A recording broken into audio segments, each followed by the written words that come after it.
Good morning. I'm Major Anne-Sophie Grandchaco, the legal advisor at the French Space Command, and I'm really pleased to present you today the framework of space activities. So, firstly, we will look at the framework within which space law is established and in which forum, so it's international cooperation. Then we will look at the source of space law, followed by the major principle that derive from it and the various norms that also apply in space. These norms are derived from the UN resolution, for example. And finally, we will focus on the military aspects and the uses of space with a stop regarding the norms of responsible behavior. And we will conclude with a look at the national space law, the French National Space Act. So regarding the international cooperation regarding space and the space law, the legal framework for outer space is run by the single body, the COPIOS, for a Committee on the Peaceful Use of Outer Space. So it was created in 1959 as a permanent subsidiary body of the United Nations.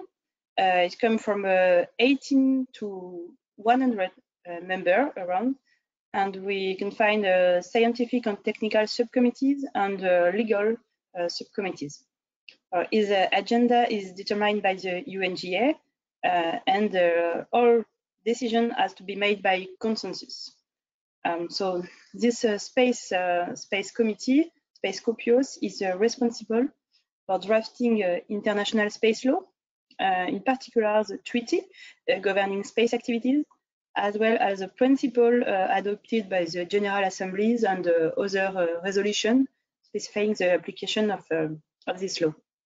This committee and its two subcommittee, the scientific and technical and the legal subcommittee, examine topics such as space debris, the use of a space system for disaster management, the nuclear power sources in space, and the question of registration, of space objects. So it's more focused on the civilian aspect of use of space, of course, because its name is the Committee of Peaceful Use of Outer Space. You can find also the conferences on disarmament, the Disarmament Committee, which has an agenda item which is called Prevention of an Arms Race in Outer Space. So the responsibility is to negotiate a treaty regarding disarmament, nuclear disarmament, but also have some discussion regarding space disarmament. And you can also find the ITU, the International Telecommunication Union, which is a United Nations Development Agency for Information and Communication Technologies based in Geneva, in Switzerland. So it has 193 members, and it's a really old body, UN specialized body and a technical body. And finally, we can find, of course, the General Assembly of United Nations in this first committee, which has some discussion regarding disarmament and international security issues. So, of course, we can discuss space in this committee.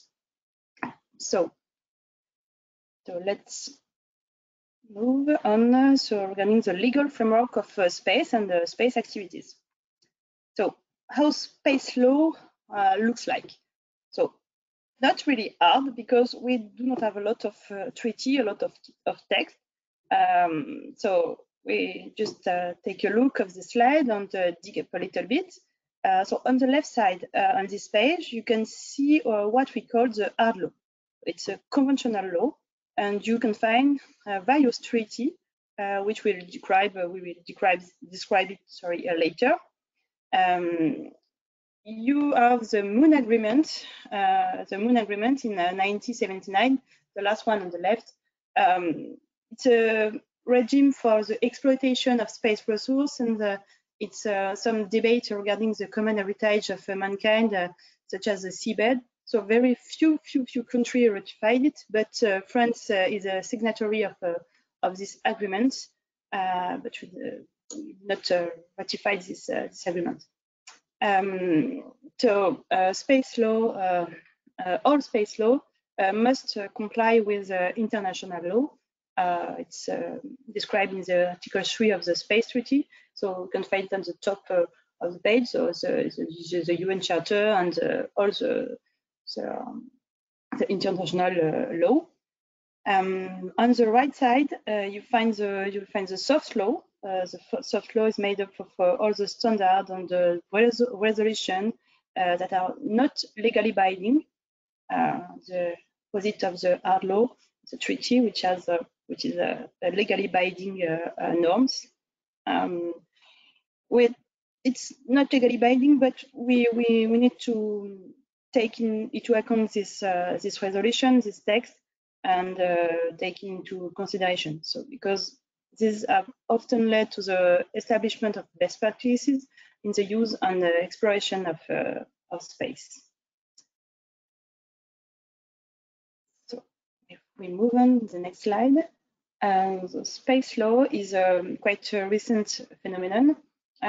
So doctrinal works on the international law of outer space date back to the first half of the 20th century.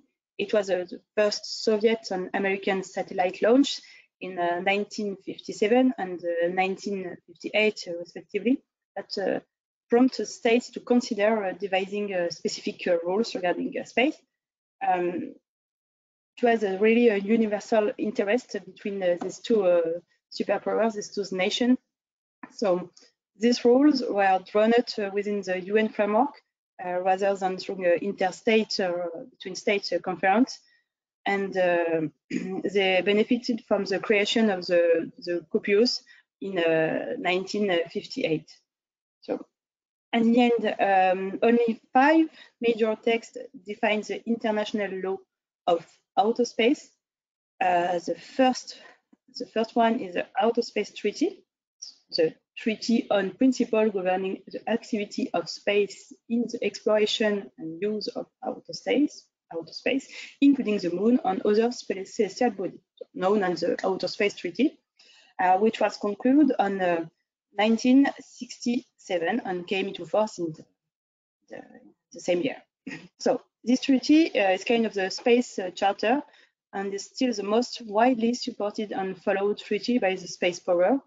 It is the most consensual treaty, and it incorporates most of the principles set out in the resolution adopted some years before in 1963, as provide a general framework for the development of space law.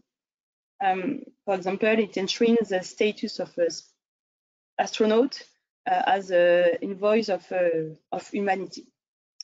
You can find also the agreement on the rescue of astronaut, the return of astronaut and the return of object launched in outer space, entered into force in 1968. So this treaty provides for measure in the event of manned or unmanned space object falling back to Earth. It also imposes an obligation to provide rescue and assistance to astronauts in outer space. The third one is the Convention on International Liability for damage caused by space objects, known as the Liability Convention, which was concluded in 1972 and came into force the same year. So this convention imposes a form of international liability on states that is exorbitant in relation to the ordinary law. So states will carry out a launch of, or have one carried out, as well as those which lend their territory or facilities for the purpose of a launch are jointly and severally liable for any damage caused by the space object or its component. So this liability is fault-based, and when the damage is caused in space, it is absolute, even if there is no fault, when the damage is caused on the Earth's surface or to an aircraft in flight. After that, we can find the Convention on the Registration of a Space Object, which was concluded in 1976. So under this convention, the state launching of a space object is obliged to register this object and communicate some information concerning its identification to the Secretary General of the United States. So states retains jurisdiction over an object registered by it. And the last one is the Moon Agreement, so the agreement governing the activities of states on the Moon and other celestial body. I will not dig into this text because only 17 nations have ratified this text, and it's not really space law. Okay, so if we move on, can find some soft law regarding outer space and soft law regarding UNGA resolution.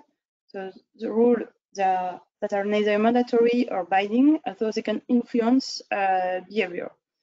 I will not deep dive on this slide, just have in mind that Swiss resolution regarding space activity. Okay, so we can find some text regarding international direct television broadcasting, the remote sensing, the use of nuclear power sources in outer space, a political declaration regarding international cooperation, just to keep in mind that outer space is a specific domain which is supposed to be used by Pacific only for Pacific ways, and we need a really strong international cooperation in outer space. So it's a more or less a political declaration in 1996.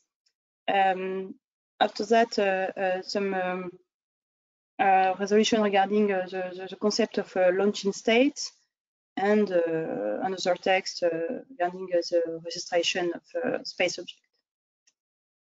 Okay, so we can just stress and underline that there is no new treaty since 1979 regarding space law, space activity, and that the latter has not been as successful as expected.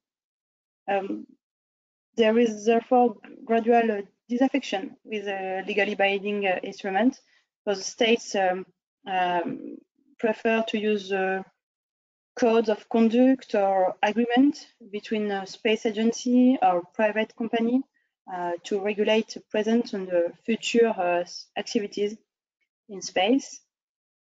We can find also some completely private initiative by academic regarding the military activity in outer space. We have the negotiation of two manuals, the Woomera manual and the Milamos manual, dealing with the rule regarding military space activity in peace or during conflict. We are also witnessing the nationalization of a space law. So the states tend to regulate this area of freedom through national law.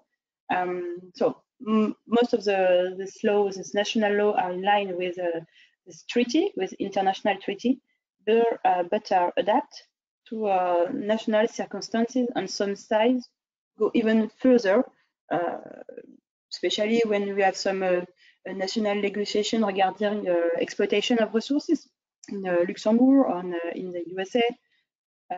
So, of course, national legislation are encouraged by the UN, but we need to be in line with the international treaty, and not to be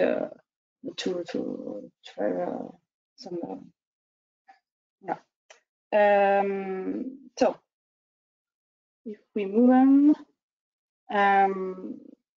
we dig into the principle of space law. The principle of space law. So, first one, So in addition to the legal difference between spaces, the first problem and the specificity of the outer space, it is physical atmospheric delimitation. We can find two different approaches to determining this limit and between airspace and the outer space. You have the spatialist approach and you have the functionalist approach. So according to the spatialist approach, which aim to establish a physical boundary between airspace and outer space, there is a term of tacit consensus that this artificial boundary lies around the lowest orbit at which an object can remain in orbit around the Earth, between 100 and 100 kilometers, which correspond to the Kármán line. So beyond this limit, the outer space will be outer space governed by international space law. Below this limit, it's airspace and it's governed by international air law. So some countries, such as Australia, Canada, and Denmark, have entering this boundary in their domestic law. Other way to approach the limitation is a functionalist approach.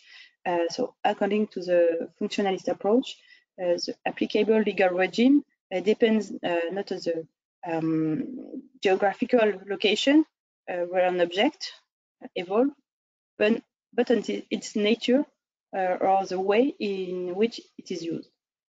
So the purpose and technical characteristic of the object in question determine whether or not an activity is spatial and whether or not we need to apply space law or not. So with this in mind, one of the criteria used is that of placing into orbit. Indeed, an object that is intended to be placed in or beyond the Earth's orbit will necessarily have the characteristic of an object, notably its ability to orbit the Earth at least once. So it will be a spatial object. So we will apply space law. So it is the French approach.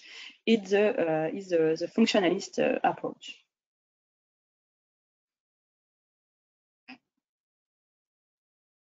So as a reminder, set out in the founding treaty of space law, there are certain major principles which must be adhered to and not derogated from. So space, it's really interesting domain because we can see a lot of things. We can take picture. We can follow a lot of things from outer space, and we do not have sovereignty in space. So it's the non-territoriality of space. Outer space cannot be the object of a national appropriation. You cannot take just a parcel of outer space and say it's mine. It's not possible. It's not permitted by the outer space treaty. However, the use of space must remain peaceful, which is why it's forbidden to place a weapon of mass destruction in space. Peaceful is understood to mean non-aggressive. So non-aggressive regarding the UN Charter, which prohibit, of course, the use of force between states.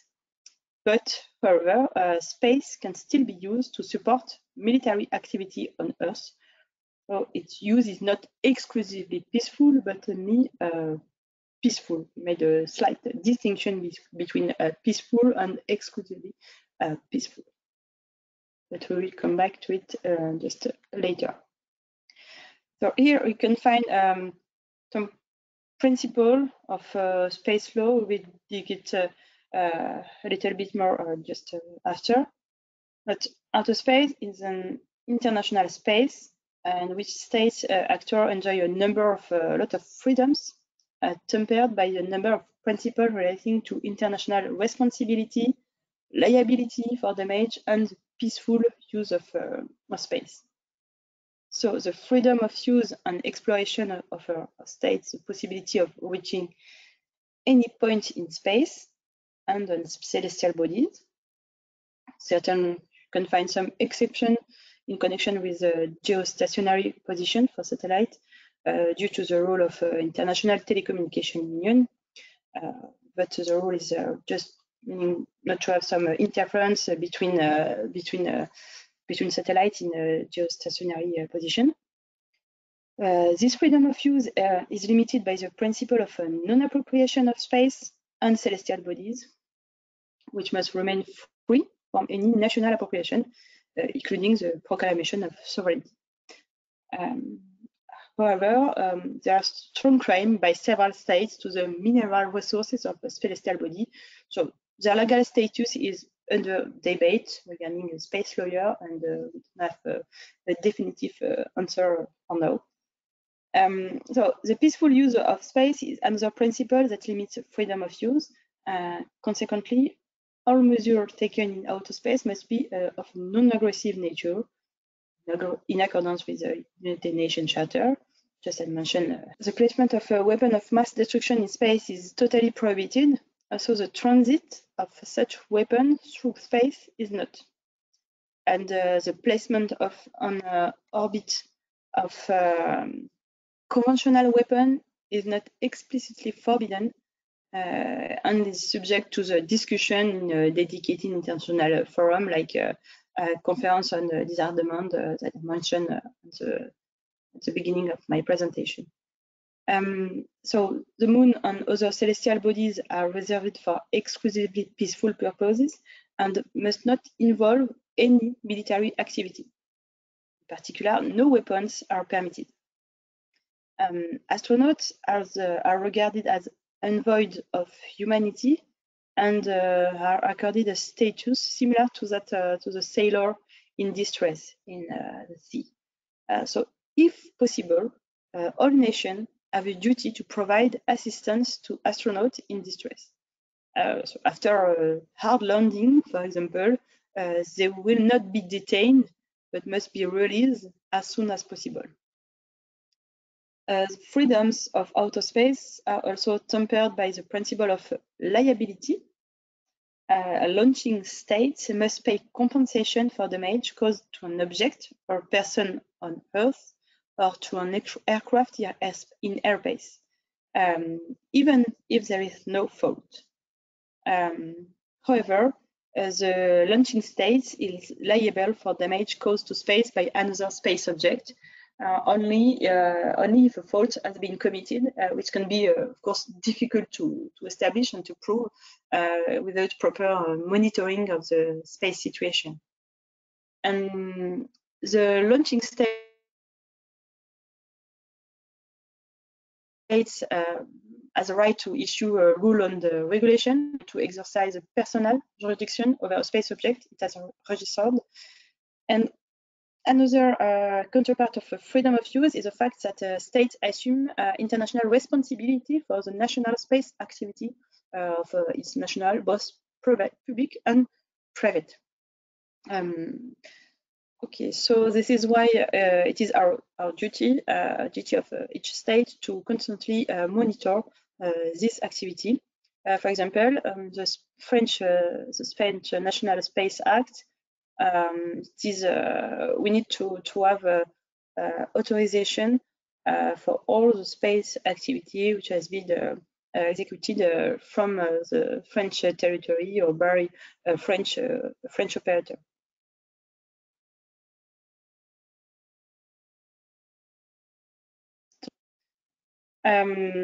So air sovereignty is not a principle that can be transposed to space law because we do not have a concept of sovereignty in the outer space.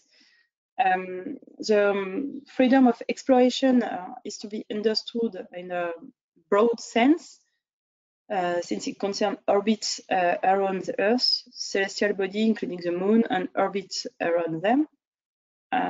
So the same apply to the notion of use, which is unrestricted except the obligation to respect the use of other, the interest of all countries, and of course the principle of non-appropriation in outer space.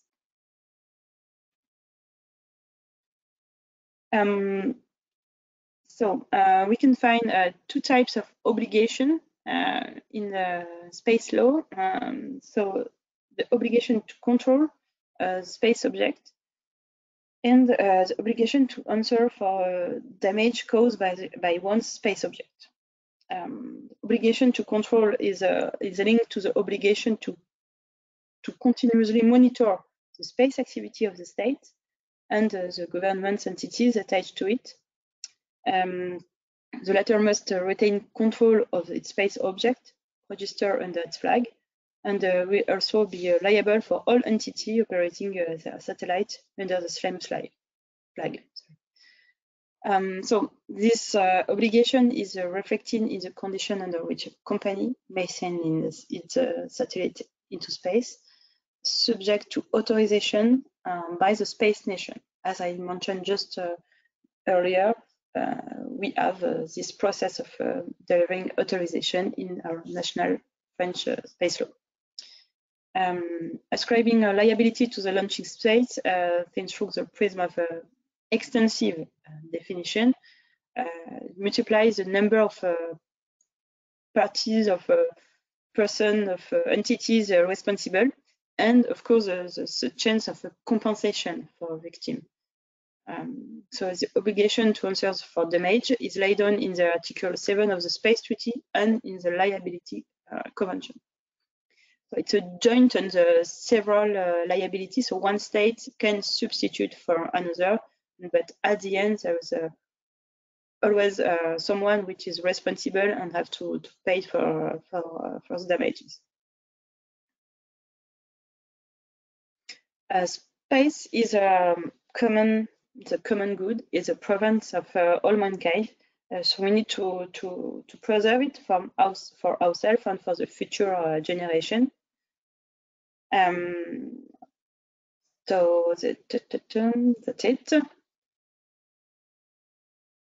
And after if we just take a look at the notion of peaceful purposes, regarding the circumstantial orbits, so the orbits around the Earth, it's a peaceful use as a non-aggressive uses of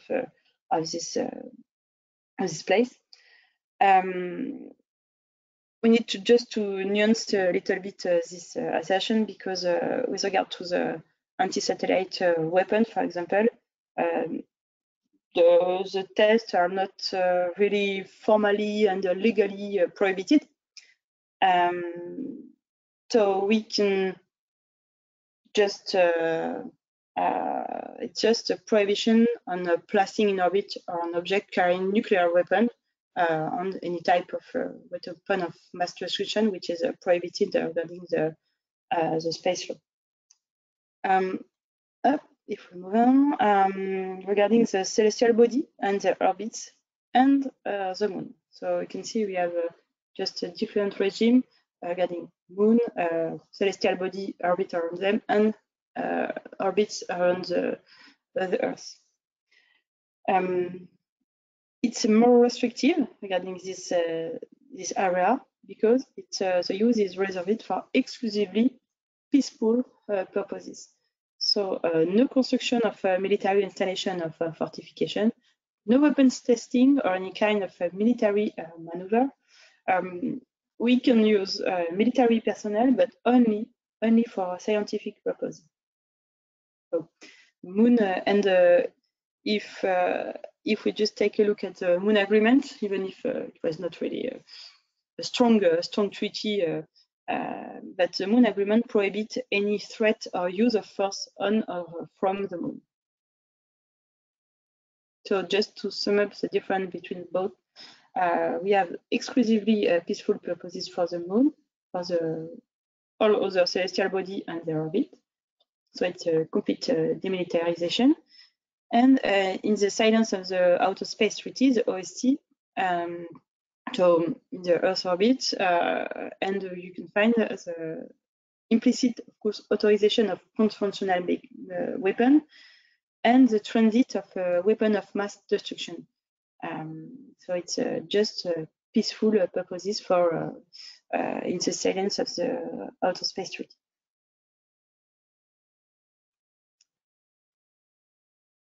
Regarding the respect of the environment, some orbits are much more congested than others, and it's really a duty for the nation to pay attention to the space environment, especially when we have launching a satellite each week, even each day.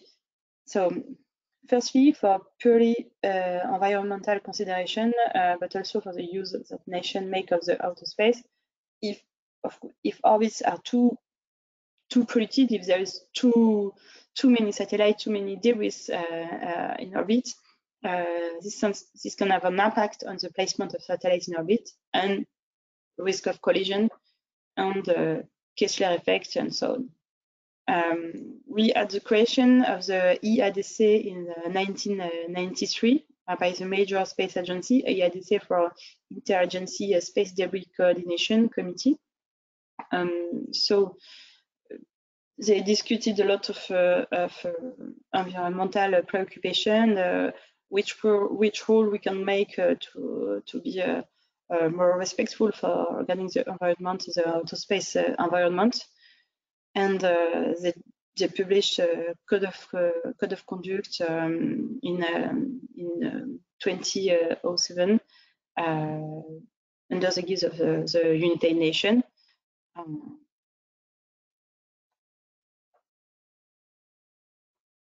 So a number of accidents and incidents have occurred in the recent year as a result of a creation of a large amount of debris.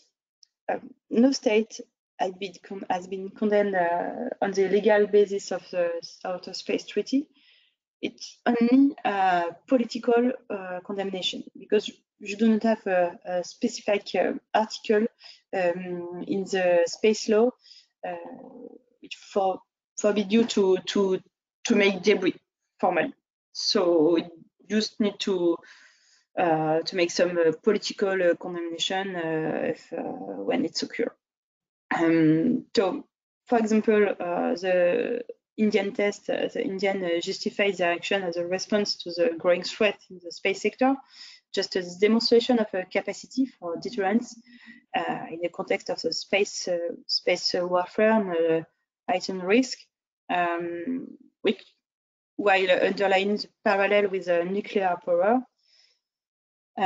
After several unsuccessful attempts, the Russians congratulated themselves in 2021 on the precision for their test, but it was really not far from the altitude of the International Space Station. It was a dangerous and irresponsible test. And after you had also, of course, a Chinese test and the US test.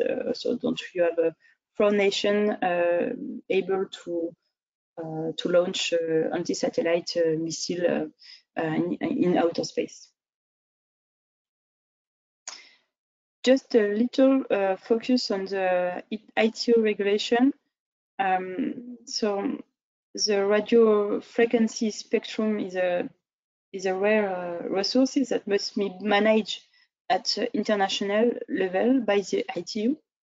The radio communication regulation has two main objectives: to ensure the rational, efficient, and economical use of spectrum and orbital resources, to ensure equitable access for radio communication service between ITU member countries, and to avoid harmful interference between different use. It's the role of radio communication regulation.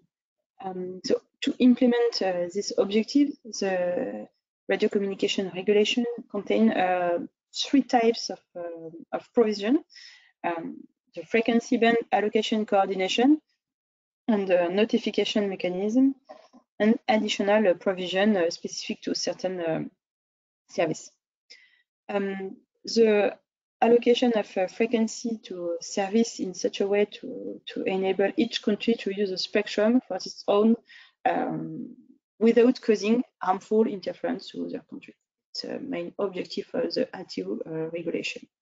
Manage the radio frequency spectrum and not having the harmful interference between states.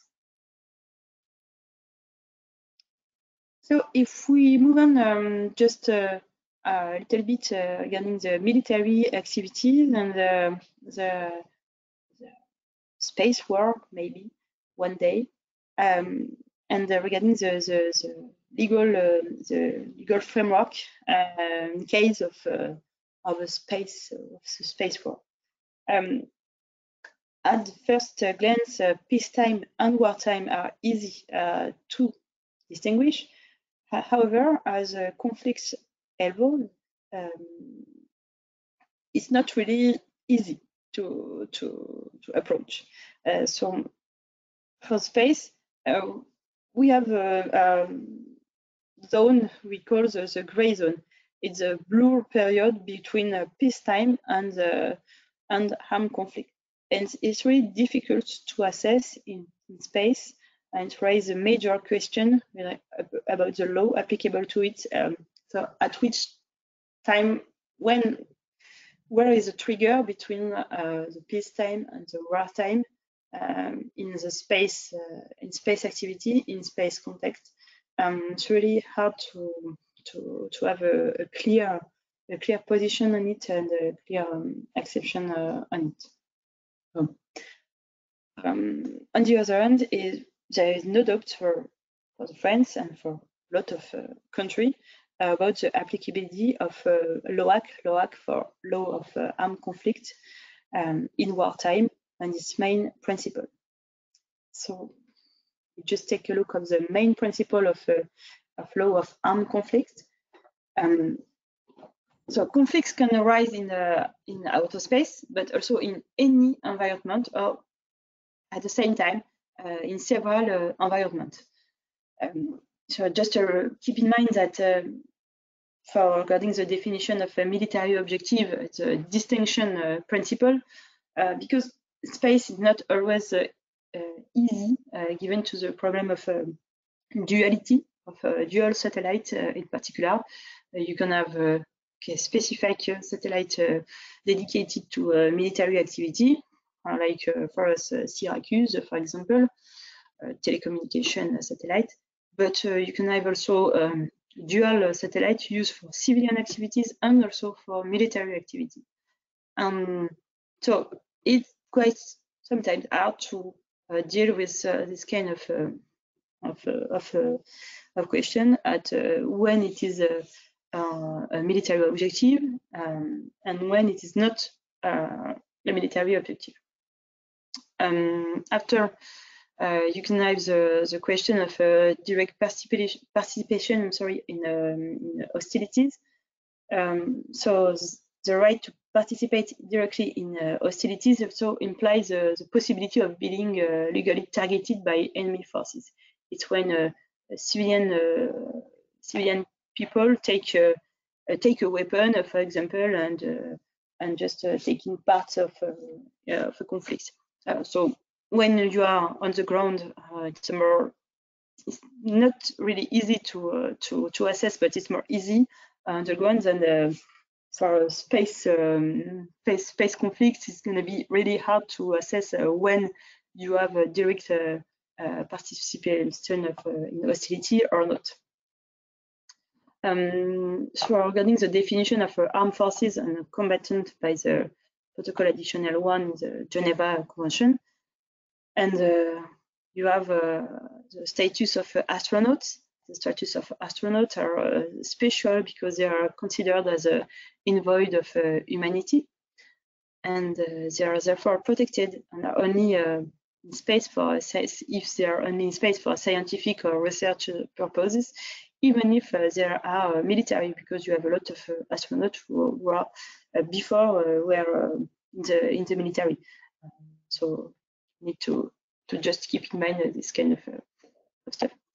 And the proportionality in space is really hard also to anticipate how we can calculate with a high accuracy the damage, the collateral damage you make in space if we target a satellite in space, the number of debris, how long, etc., etc. So it's a really hard and tough subject. It's really the beginning of discussion. And of course, you can have some space object may provide a service of vital importance to the population. I don't know, maybe the GPS, something like that, which is really, really important for the population. So need to deal it regarding the proportionality if we target a satellite in space. Okay, so you have different criteria to assess whether it is a military or a space military objective or not. You have a criteria of nature or a criteria of use, as I mentioned just before. So sometimes it's easy because by nature it's a military satellite, so it's a military objective. And sometimes it's not really easy because you have some problematic duality in space. So you have some civilian assets which could turn into a military objective. I don't know, communication, PNT, some remote sensing satellite, something like that. But the identification is a targeting step. It's a process because if we are sure we can assume that it is a military objective. After we have to take into consideration the proportionality and to make the test of proportionality. And after that, maybe the military authority and the political authority will just give us a go to target certain target. And I will just take a look regarding the norm of responsible behavior. So we had some discussion from 2020 to this year regarding a new approach of space security. It is the concept of a norms or rule of a principle of responsible behavior, because as I mentioned just at the beginning of my presentation, you do not have a treaty in space law and in security. It's a space law regarding security, so more or less the military activity. We do not have any space law treaty regarding space security. It's really hard to negotiate, and most of countries are not really ready to sign and to go further to this discussion. So we proposed, the British and the US and the French and so some other countries proposed a new approach to methodology and concrete idea to protect our defense interest and discourage some activities in space during peacetime. It's this concept of responsible behavior, which are not legally binding, of course, like the resolution of UNGA, which allow us some flexibility, and only in peacetime, because we are just agree that there is the application of law of armed conflict and during an armed conflict. We just have the first example of responsible behavior, which will be been adopted last year by the US. It was a commitment not to conduct anti-satellite destructive tests, so adopted last year by the US, followed by several countries, including France. So it's the first implemented example of norms responsible behavior at the moment for now. And we have some discussion ongoing regarding this concept later, several years. And for the end, I will just close my presentation by discussing the French National Space Act. So the Outer Space Treaty and the Liability Convention established principle that it became necessary to specify in a national space law in order to regulate space activities and encourage them. The French space law was published in 2008 and was revised in 2022 to take into account the new responsibility of the Ministry of the Armed Forces as a space operator. So now carrying out military space operation, the armies must be able to do so without being constrained by rules made for private or civilian operators. So we can find some exception included in this law to allow the army to have some to make their own military space operation without being constrained. And just in our National Space Act, you can find two major definitions. So it is the two concepts at the heart of the law: the space operation and the space operator. So the space operation is any activity consisting of launching or attempting to launch an object into outer space. It's also the control phase of the space object during its stay in outer space.